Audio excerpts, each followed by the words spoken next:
Welcome to Special Focus.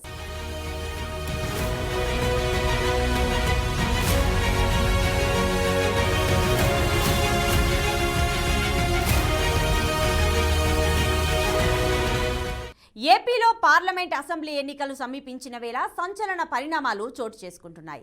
రాష్ట్ర వ్యాప్తంగా పర్యటనలు చేసిన కేంద్ర ఎన్నికల సంఘం వైసీపీ ప్రభుత్వానికి భారీ షాక్ ఇచ్చింది.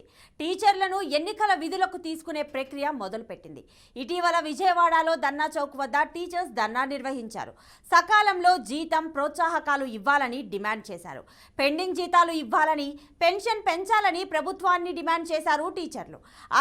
ఆంధ్రప్రదేశ్ ఐక్య ఉపాధ్యాయ సంఘాలు 36 గంటల పాటు ధర్నాకు అనుమతి కోరింది. అయితే టీచర్లను ఏపీ ప్రభుత్వం అరెస్టు చేయించింది.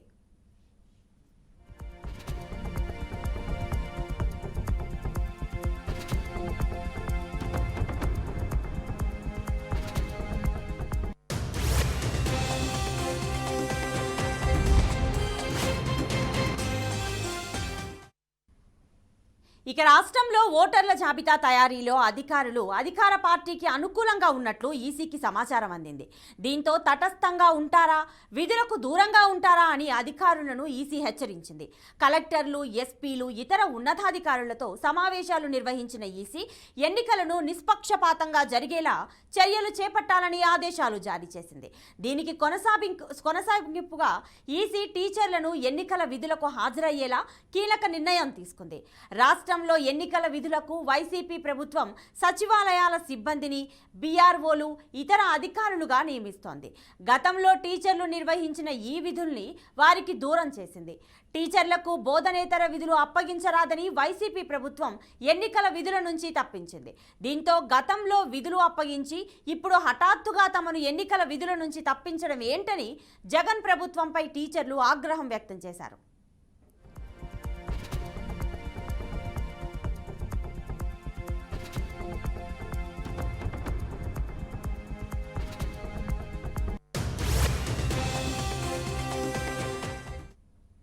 ఇక ఎన్నికలను సచివాలయాల సిబ్బంది సాయంతోనే నిర్వహించాలని వైసీపీ ప్రభుత్వం భావించింది. కానీ ఎన్నికల విధులకు సచివాలయ సిబ్బంది సరిపోరని సిఈసి భేటీలో ప్రస్తావించింది. ప్రిసైడింగ్, అసిస్టెంట్ ప్రిసైడింగ్ ఆఫీసర్లుగా టీచర్లను నియమించాలని ఈసీ నిర్ణయించింది. టీచింగ్, నాన్ టీచింగ్ స్టాఫ్ వివరాలను సేకరించి అందించాలని డీఈఓకు ఆదేశాలు ఇచ్చింది. దీంతో వైసీపీ ప్రభుత్వం వద్దన్న టీచర్లు ఇప్పుడు ఎన్నికల విధులు నిర్వహించబోతున్నారు.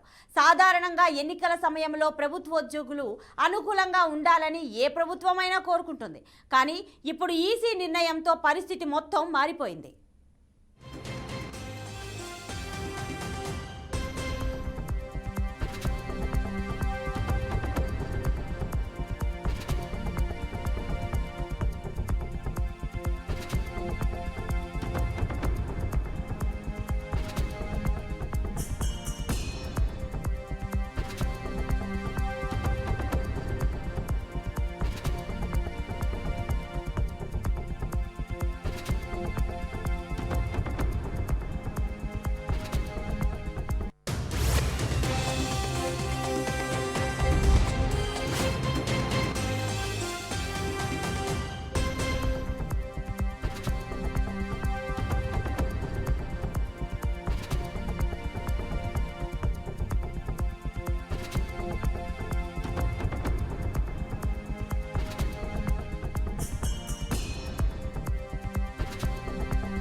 ఏపీలో పార్లమెంట్ అసెంబ్లీ ఎన్నికలు సమీపించిన వేళ సంచలన పరిణామాలు చోటు చేసుకుంటున్నాయి. రాష్ట్ర వ్యాప్తంగా పర్యటనలు చేసిన కేంద్ర ఎన్నికల సంఘం వైసీపీ ప్రభుత్వానికి భారీ షాక్ ఇచ్చింది. టీచర్లను ఎన్నికల విధులకు తీసుకునే ప్రక్రియ మొదలుపెట్టింది. సరే, దీనికి సంబంధించిన పూర్తి డీటెయిల్స్ మా ప్రతినిధి కడప నుంచి సురేందర్ అందిస్తారు. సురేందర్, చెప్పండి. బోధనేతర విధుల నుంచి మరి వైసీపీ ప్రభుత్వం టీచర్లను తొలగించింది. కానీ ఇప్పుడు ఈసీ టీచర్లను ఎన్నికల విధుల్లోకి తీసుకుంటుంది. దీన్ని ఎలా చూడొచ్చు? ఎన్నికల్లో కూడా ఉపాధ్యాయుల పాత్ర చాలా కీలకం. అలాంటి ఉపాధ్యాయులను పక్కన పెట్టే దిశగా సీఎం జగన్ అయితే అడుగులు వేశాడు. ఈ రోజు ఎలక్షన్ కమిషన్ నేరుగా రంగంలోకి దిగి ఉపాధ్యాయులతో పాటు ఇతర శాఖలకు సంబంధించినటువంటి అధికార యంత్రాంగం అందరినీ కూడా సమాచారం సేకరించాలని చెప్పి ఎన్నికల కమిషన్ చెప్పడంతో సీఎం జగన్ తీసుకున్నటువంటి నిర్ణయానికి గట్టిగా ఎదురుదెబ్బ తగిలిందని చెప్పవచ్చు. ప్రతి ఎన్నికల్లో కూడా ప్రిసైడింగ్ అధికారులు, అసిస్టెంట్ ప్రిసైడింగ్ అధికారులు, బూత్ లెవెల్ అధికారులు ఇలా పలు రకాలైనటువంటి అధికారుల విషయాల్లో ఉపాధ్యాయులు చాలా కీలకంగా వ్యవహరిస్తూ ఉన్నారు. వాళ్ళు దాదాపు ఎన్నికలు సమీపిస్తున్న తరుణంలో అందరూ కూడా శిక్షణ తీసుకొని ఎన్నికలు ఎలా నిర్వహించాలి, ఎన్నికల్లో తీసుకోవాల్సిన జాగ్రత్తలు రకరకాలుగా కూడా వాళ్ళు సనాయత్తం అవుతూ ఉంటారు. కానీ ఈసారి ఎన్నికల్లో పక్కన పెట్టే ప్రయత్నం చేయడంతో పాటు వాళ్ళ స్థానంలో సచివాలయ సిబ్బందిని ఉపయోగించుకోవాలని చాలా వరకు ప్రయత్నాలు చేశారు. కానీ ఎన్నికల కమిషన్ మాత్రం ఉపాధ్యాయులను తప్పనిసరిగా ఎన్నికల విధుల్లో తీసుకోవాలని చెప్పినట్టుగా తెలుస్తోంది. అసలు ఈ విషయం మీద ఎందుకు ఈ నిర్ణయానికి జగన్ రావాల్సి వచ్చిందనే విషయం మనతో పాటు తెలుసుకునే ప్రయత్నం చేద్దాం. కొంతమంది ఉపాధ్యాయులు ఉన్నారు, ఉపాధ్యాయ సంఘాల లీడర్లు ఉన్నారు. సార్ చెప్పండి, ఇప్పుడు ప్రధానంగా ఈరోజు సీఎం జగన్ అయితే దాదాపు అధికారంలోకి వచ్చిన తర్వాత సచివాలయ సిబ్బందికి అప్పగించాలా, ఉపాధ్యాయులు ఎలక్షన్ విధుల్లో ఉండకూడదు అనుకుంటారు. ఎందుకు దీనికి ప్రధాన కారణం? ప్రస్తుత ముఖ్యమంత్రి ప్రతిపక్షంలో ఉన్నప్పుడు పాదయాత్ర సమయంలో అడుగడుగున ఆయన ఉద్యోగులకు, ఉపాధ్యాయులకు, కార్మికులకు, అంగన్వాడీ ఆయా హెల్పర్లకు అందరికీ సకాలంలో వారికి రావాల్సినటువంటి అన్ని రాయితీలను ఇస్తామన్న ఈ ముఖ్యమంత్రి అధికారంలోకి వచ్చిన తర్వాత ఆయన వ్యవహార శైలి మారిపోయింది. ఆయన ఇప్పటికి 4.5 సంవత్సరాలు గడిచింది. ఈ 4.5 సంవత్సర కాలంలో సిపిఎస్ రద్దుపైన గాని, ఉద్యోగ ఉపాధ్యాయ కార్మిక సంఘాల సమస్యల పైన గాని ఇప్పటి వరకు ఒక్కరోజు కూడా చర్చించిన పాపాన పోలేదు. మేము ప్రభుత్వాన్ని మీరు ఏదైతే మాట ఇచ్చారో పాదయాత్రలో అడుగడుగునా సిపిఎస్ రద్దు చేస్తామన్నారు. సిపిఎస్ రద్దు చేయమంటే ఆయన రద్దు చేస్తామనేది రాష్ట్ర ముఖ్యమంత్రి ప్రతిపక్ష హోదాలో ఉన్నప్పుడు ప్రకటన చేశాడు. ఇప్పుడు మాత్రం ఆయన రద్దు చేస్తానని గాని, చేయనని గాని, లేదా ఇంకోటి చేస్తానని గాని ఆయన ఏం మాట్లాడు. అనుయాయులతో, మంత్రులతో, ఇతర అధికారులతో మాట్లాడిస్తా ఉన్నారు. మేము వాళ్ళతో మాట్లాడడం లేదు. మాట ఇచ్చింది మీరు, స్పష్టం చేయాల్సింది మీరు. మీ నాన్న సిపిఎస్ ఈ రాష్ట్రంలో, దేశంలో మొదటగా తెచ్చి ఉద్యోగులకు, ఉపాధ్యాయుల జీవితాలలో చీకటి నింపారు. అది రద్దు చేసి మీరు వెలుగు నింపాలని మేము కోరితే ఈరోజు సిపిఎస్ స్థానంలో జీపీఎస్ విధానం తెచ్చిపెట్టారు. ఆయన ఏం చెప్తున్నాడు? జీపీఎస్ విధానము దేశంలో మెరుగైన పెన్షన్ స్కీమ్ అని చెప్తా ఉన్నారు. జీపీఎస్ అనేది ఎట్లా మెరుగైందనేది మాతో చర్చించకుండా, మాతో మాట్లాడుకోకుండా మీ అంతకు మీరు చెప్పుకుంటే అది ఎలా మెరుగైందని మేము ప్రశ్నిస్తా ఉన్నాం. అలాగే సిపిఎస్ వద్దు, జీపీఎస్ వద్దు, పాత పెన్షన్ విధానాన్ని అమలు చేయాలా. జీపీఎస్, సిపిఎస్ ఉద్యోగులకు, ఉపాధ్యాయులకు ఉరితాళ్లు లాంటివి. అందుకోసం దాని రద్దు కోసం అనేక ఉద్యమాలు చేశాం. అలాగే పిఆర్సీ సమయంలో చంద్రబాబు నాయుడు 20%తో ఐఆర్ ప్రకటిస్తే మా ప్రభుత్వం అధికారంలోకి వస్తే 27% ఐఆర్ ఇస్తామని చెప్పారు. మేము కూడా అందరం నమ్మాము.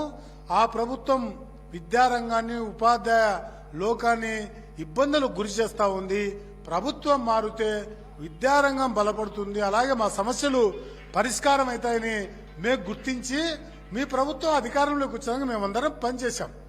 అయితే మీరు అధికారంలోకి వచ్చిన తర్వాత 27% ఐఆర్ ఏదైతే ఇస్తామన్నారో ఇచ్చారు. మేమంతా హ్యాపీ ఫీల్ అయ్యాం. చంద్రబాబు నాయుడు 20% ఇస్తామంటే మీరు 27% ఇచ్చారు. మేమంతా హ్యాపీ ఫీల్ అయ్యాం.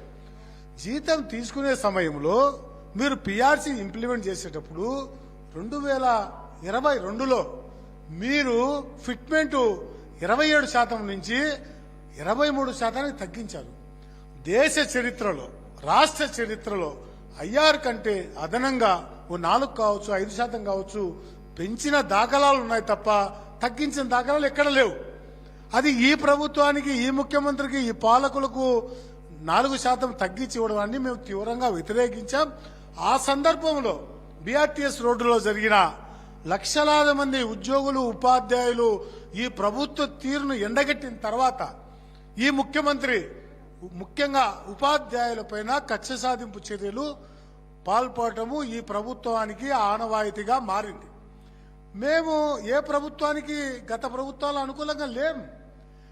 రాజశేఖర రెడ్డి ముఖ్యమంత్రిగా ఉన్నప్పుడు పోరాటాలు చేశాం, చంద్రబాబు నాయుడు ముఖ్యమంత్రిగా ఉన్నప్పుడు పోరాటాలు చేశాం, మీ ప్రభుత్వం అధికారంలో ఉన్నప్పుడు పోరాటాలు చేస్తున్నాం. మేం చేసేది మా హక్కులు సాధించుకునే దానికోసం ప్రభుత్వ విద్యారంగాన్ని పరిరక్షించుకోవడానికి. ఏదైనా ప్రభుత్వ విద్యారంగంలో ఒక విధానం అమలు చేసేటప్పుడు ఆ రంగంలో ఉన్న మేధావులతో, ఎమ్మెల్సీలతో, ఉపాధ్యాయ సంఘాలతో, విద్యార్థి సంఘాలతో చర్చించిన తర్వాత ఆ విధానాన్ని తీసుకొస్తారు. అయితే అది బుట్ట దాఖలు చేసి ఈ 5 సంవత్సరాల కాలంలో ఒక్కరోజు కూడా ఎమ్మెల్సీలతో కానీ, ఉపాధ్యాయ సంఘాలతో కానీ, విద్యార్థి సంఘాలతో కానీ, మేధావులతో కానీ మాట్లాడుకోకుండా ప్రాథమిక విద్యను నిర్వీర్యం చేస్తే మొత్తం ప్రభుత్వ విద్య నిర్వీర్యం అయిపోతుందని ప్రాథమిక పాఠశాలలను సమీపంలో 1 కిలోమీటర్ లోపల ఉన్న హై స్కూళ్లలో విలీనం చేశారు. దీంతో ఈరోజు 1-2 తరగతులు ఒక చోట, 3 నుంచి 10 తరగతులు ఒక చోట ఉన్నాయి. దేశంలో ఎక్కడ కూడా అనేక రాష్ట్రాలు తిరిగాం. కేరళ కావచ్చు, కర్ణాటక కావచ్చు, తమిళనాడు కావచ్చు, చాలా రాష్ట్రాలు మేము పర్యటించాం. ఎక్కడైనా 1 నుంచి 5 తరగతులు, 6 నుంచి 10, 6 నుంచి +2 తరగతులు మాత్రమే ఉంటాయి. ఈ రాష్ట్రంలో ప్రభుత్వ విద్యారంగ నిర్వీర్యం కోసం ఈ ప్రభుత్వం కుట్రబన్ని న్యూ ఎడ్యుకేషన్ పాలసీ తెచ్చింది బీజేపీ ప్రభుత్వం కేంద్రంలో. Right, thank you. ఇంకా టీచర్లను ఎన్నికల విధులకు తీసుకునే ప్రక్రియ మొదలుపెట్టింది సిఈసి. మరి దీనికి సంబంధించిన పూర్తి డీటెయిల్స్ మా ప్రతినిధి విజయవాడ నుంచి శ్రీనివాస్ అందిస్తారు. శ్రీనివాస్, చెప్పండి. కరోనా టైంలో బార్ల దగ్గర కూడా ఈ టీచర్లతో పని చేయించడం జరిగింది వైసీపీ ప్రభుత్వం. అలాంటి వైసీపీ ప్రభుత్వం ఇప్పుడు ఎన్నికల విధుల నుంచి టీచర్లను తప్పించింది. మళ్ళీ సిఈసి టీచర్లను విధుల్లోకి తీసుకుంటుంది. మరి ఇది వైసీపీ ప్రభుత్వానికి పెద్ద షాక్ అని అనుకోవచ్చా?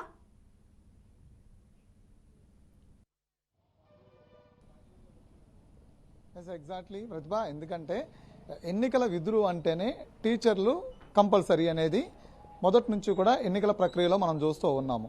టీచర్కి సంబంధించినటువంటి అంటే టీచింగు, నాన్ టీచింగు, ఈ టీం అంతా అంటే ఎన్నికలకి ఒకసారి సమాయత్తమైన తర్వాత దానికి సంబంధించినటువంటి ప్రణాళికాబద్ధంలో భాగంగా టీచర్స్ని ఇక్కడ రిప్రజెంటేటివ్ ఇదిలో ఎక్కువ పాత్ర ఉంటుంది. ఎందుకంటే అక్కడ టీచర్సే ప్రధాన అంటే పోలింగ్ బూత్లో ఆ ఓటు వెరిఫికేషన్ దగ్గర నుంచి అంటే పోలింగ్ బూత్లో ఓటేయడానికి వచ్చినప్పటి నుంచి కూడా వాళ్ళు ఓటేసి వెళ్ళేంత వరకు కూడా టీచర్స్ అక్కడ ప్రతి అంశాన్ని పరిశీలిస్తుంటారు. ఆ ఓటర్ లిస్టుని పరిశీలిస్తారు, ఆ ఫోటో పరిశీలిస్తారు, ఆ పేరు పరిశీలిస్తారు.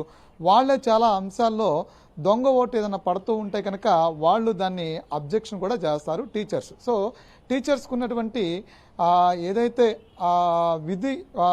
విధుల్లో భాగంగా టీచర్స్కి ఉన్నటువంటి నాలెడ్జ్ ఏదైతే ఉందో దాన్ని ఐడెంటిటీ చేసి టీచర్సే ఎన్నికల విధుల్లో పోలింగ్ బూత్లో టీచర్ ఉంటేనే, ఆ పోలింగ్ బూత్ ఆఫీసర్గా టీచర్ ఉంటేనే ఎన్నికల సరళి సక్రమంగా ఉంటుంది అనేది మొదటి నుంచి ఉన్నటువంటి అంశం. సో దాన్ని కాదు అంటూ కూడా సచివాలయాలు, గ్రామ సచివాలయాలు, అదేవిధంగా వార్డు సచివాలయాలు తీసుకొచ్చిన తర్వాత రాష్ట్ర ప్రభుత్వం వాళ్ళ ద్వారా ఎన్నికలకు వెళతాము అని చెప్పని ఒక ప్రపోజల్ను తీసుకురావడం జరిగింది. సో ఇక్కడ ఉన్నటువంటి వార్డు గ్రామ సచివాలయాల సిబ్బంది ఎంత, వాళ్ళకు ఉన్నటువంటి అనుభవాలు ఏంటి, అదేవిధంగా ఎన్నికల నిర్వహణలో వాళ్ళ పాత్ర ఎంతవరకు ఉండగలుగుతుంది, వాళ్ళకుండే అనుభవం ఏంటి అనే దాని మీద ఎన్నికల కమిషన్ నిర్వహించినటువంటి సమీక్షలో పూర్తి స్థాయిలో కూడా ఈ గ్రామ వార్డు సచివాలయాల్లో పనిచేస్తున్నటువంటి ఏదైతే సెక్రటరీ హోదాలో ఎవరైతే ఉన్నారో వాళ్ళు ఎన్నికలను విధులను నిర్వహించే దాంట్లో 100% ఫెయిల్యూర్ జాబితాలో చేర్చబడతారు. ఎందుకంటే వాళ్ళు ఇంటింటికి తిరిగి బిఎల్ఓ స్థాయిలో పనిచేయడానికి అవకాశం ఉంటుంది తప్ప ఎన్నికల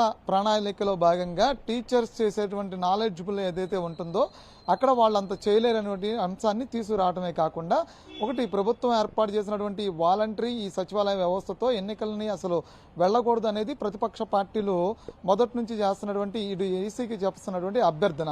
సో ఈ అభ్యర్థనని స్వీకరించిన తర్వాత అసలు టీచర్స్ని ఎన్నికల విధులకు ఎందుకు వద్దు అంటున్నారు అనేది ప్రధాన అంశంగా తీసుకుంటే కనుక ప్రస్తుతం టీచర్స్కి ఇటు ప్రభుత్వానికి అంటే టీచర్స్ ప్రభుత్వం మీద వ్యతిరేకత ఉండటం, ఆ వ్యతిరేకతలో భాగంగా టీచర్స్ కనుక ఎన్నికల విధుల్లో ఉంటే ఈ ప్రభుత్వానికి అది ఎక్కడన్నా ఎదురు దెబ్బ అవుతుంది అనే అంశాన్ని వాళ్ళు దృష్టిలో పెట్టుకుని టీచర్స్ ఎన్నికల విధుల్లో ఉండకూడదు అనేది. ఎందుకంటే మొదటి నుంచి కూడా గతంలో టీచర్స్ ఆ ప్రభుత్వాల దగ్గర గోడు వాపోసినటువంటి సందర్భాలు కూడా ఉన్నాయి. నాన్ టీచింగ్ టీంని ఎన్నికల విధుల్లో వాడుకోవాలి తప్ప టీచింగ్ టీంని వాడుకుంటే కనుక ఎగ్జామ్స్ టైంలో విద్యార్థులకు ఇవ్వాల్సినటువంటి సరైనటువంటి విద్యాబోధనలు ఇవ్వలేకపోతున్నాము. ఆ విద్యాతర అంశాలని మాకు చేర్చొద్దు, మమ్మల్ని ఎన్నికల విధుల్లోకి చేర్చొద్దు అని గతంలో వాపోయిన పరిస్థితి. అయితే ఇప్పుడు గతంలో వాళ్ళు చెప్పినటువంటి అంశాలని ఇప్పుడు ప్రభుత్వం దృష్టిలో తీసుకుని విద్యాతర అంశాలు ఏవైతే ఉన్నాయో ఎన్నికల విధులు కావచ్చు, ఇతర అంశాలు కావచ్చు, వాటిల్లోకి టీచర్స్ని చేర్చొద్దు అనే దాన్ని ఇక్కడ ప్రభుత్వం చెప్తూ ఉంది. కానీ ఇక్కడ టీచర్స్ ప్రధానంగా ఆరోపిస్తున్న అంశం ఏంటంటే గత కొంతకాలంగా టీచర్స్ అందరూ కూడా ప్రభుత్వం మీద పోరాటం చేస్తూ ఉన్నాము, మాకు ఇవ్వాల్సినటువంటి ఏవైతే డిమాండ్స్ ఉన్నాయో వాటిని పరిష్కరించలేక ప్రభుత్వం మమ్మల్ని ఎన్నికల విధులకి దూరం పెట్టే ప్రయత్నం చేస్తూ ఉంది. కాబట్టి మేము ఈరోజు ఎన్నికల విధుల్లో మేము కంపల్సరీ ఉండాల్సిందే అని చెప్తున్నటువంటి పరిస్థితి. సో ఎన్నికల విధుల్లోకి వీళ్ళు రావాలా వద్దా అనే అంశాన్ని కూడా అంటే ఎన్నికల విధులకు రావాలా వద్దా అనే అంశాన్ని ప్రధానంగా ఈసీ పరిశీలించింది. అయితే పరిశీలించిన నేపథ్యంలో ఇక్కడ ప్రభుత్వంకి వాళ్ళకి టీచర్స్కి ఉన్నటువంటి ఏదైతే యుద్ధం వాతావరణం ఉందో దాన్ని పక్కన పెట్టేసి ఓవరాల్గా చూసినట్లయితే కనుక టీచర్స్ అనే వాళ్ళు నాలెడ్జబుల్లో ఐడెంటిఫికేషన్లో టీచర్స్ అనేది నాలెడ్జబుల్గా ఉంటుంది. పోలింగ్ బూత్లో కూర్చున్న తర్వాత ఒక టీచరు తనకున్నటువంటి పరిజ్ఞానంతో ఎన్నికల నిర్వహణ ఉంటుంది. అక్కడ దొంగ ఓట్లు పడకుండా ఇతర అంటే పోలింగ్ ప్రక్రియ అంతగా సరళంగా జరగాలి అన్నా అక్కడ ఎలాంటి గొడవలు విధ్వంస సంఘటనలు జరగకుండా ఉండాలన్నా సరే టీచర్ అక్కడ ఐడెంటిటీ చేయాలి. టీచర్ అయితే ఐడెంటిఫికేషన్ చేయడానికి అవకాశం ఉంటుంది. ఎందుకంటే అక్కడ టీచింగ్ టీంలో ఉన్నటువంటి ఆ ఓటు, ఆ ఏజ్ అన్నిటిని కూడా పరిశీలించి ఒకవేళ దొంగ ఓటు పడుతుందంటే కనుక అడ్డుకునేటువంటి పరిస్థితి ఉంటుంది. ఆ పరిస్థితిలో భాగంగానే టీచర్స్ మాత్రం ఎన్నికల విధుల్లో ఉండాలి. నాన్ టీచింగ్ టీం ఎంత, టీచింగ్ టీం ఎంత అనేది చూడాలని చెప్పి అనేదాన్ని పరిశీలించి డిఈఓల ద్వారా ఒక రిపోర్ట్ పంపించాలని చెప్పడం జరిగింది. అప్పటికే డిఈఓలు అందరూ కూడా టీచింగ్, నాన్ టీచింగ్ టీంకి సంబంధించినటువంటి మొత్తం అంతా కూడా జాబితానంతా కూడా ఎన్నికల సంఘానికి పంపించారు. అయితే దీనిలో భాగంగా ఎన్నికల సంఘానికి వెళ్ళినటువంటి ఏదైతే ఉందో దాన్ని అంటే ఎన్నికల ప్రణాళికలో భాగంగా కూడా ఎన్నికల ఈసీ తీసుకున్నటువంటి ఏదైతే అంశాలు ఉంటాయో వాటిలో భాగంగానే ఈసీ ఎన్నికలకు వెళుతుంది తప్ప అంటే ఇక్కడ అన్ని వర్గాల అన్ని శాఖల్లో ఉన్నటువంటి యంత్రాంగంతో కూడా ఎన్నికల నిర్వహణ అప్రమత్తం చేయాల్సి ఉంటుంది. అన్ని శాఖలకు సంబంధించినటువంటి ప్రతి ఎంప్లాయీ కూడా అక్కడ ఎన్నికల విధుల్లో ఉండాలి. ఇటు ఏఎన్ఎంఎల్ దగ్గర నుంచి మొదలు పెడితే కనుక ప్రతి ఒక్కరు కూడా అంటే అక్కడ ఎన్నికల నిర్వహణకు అవసరాలు ఏవైతే ఉంటాయో ఆ సిబ్బంది అంతా కూడా ఉండాల్సిన నేపథ్యం అయితే ఉంది. కాబట్టి ఎన్నికల నిర్వహణ అంతా కూడా సజావుగా సాగాలంటే టీచర్స్ ఉండాల్సిందే అనేది సచివాలయ సిబ్బంది ఎవరైతే ఉన్నారో వాళ్ళు పూర్తిగా సరిపోరు అనేది కూడా ఎన్నికల సంఘం చెప్తున్నటువంటి పరిస్థితి. ప్రతిభ రైట్, థ్యాంక్ యూ శ్రీనివాస్. ఇక ఉపాధ్యాయ సంఘాలు 36 గంటల పాటు ధర్నా చేయడానికి అనుమతి కోరారు. కానీ ఏపీ ప్రభుత్వం మాత్రం వారిని అరెస్ట్ చేయించింది. సో ఇలా వైసీపీ ప్రభుత్వానికి టీచర్లకు మధ్య ఇలా జరుగుతున్న నేపథ్యంలో ఈసీ విధుల్లోకి టీచర్లను తీసుకోవడం ఒక సంచలనమైన పరిణామమే అనుకోవచ్చు.